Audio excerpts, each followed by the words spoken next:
دوستان عزیز شنونده، توجه کنین به سروده‌ای از کمال الدین مستان که عنوانش است صدای نمناک.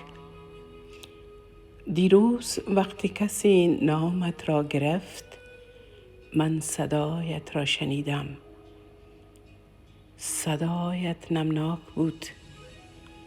احساس کردم چشمهایت را پوشیده پشت پنجره آمده ای.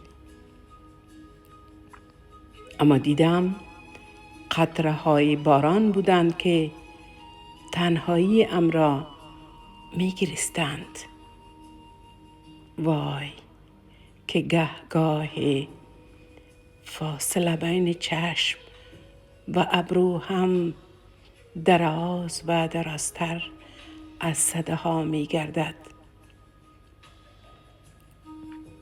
به یاد داشته باش خوب من، لحظه های زندگی همیشه مهربان نیستند. اصلا مهربانی را دیکدار زمان از صحیفه روزگار حذف کرده است. اندوهگین مباش. هیچ کس نمی داند که سپیده ها چی وقت طلوع می کنند. فقط چشم های برمانده می دانند که سمفونی فاصله ها چی می گویند.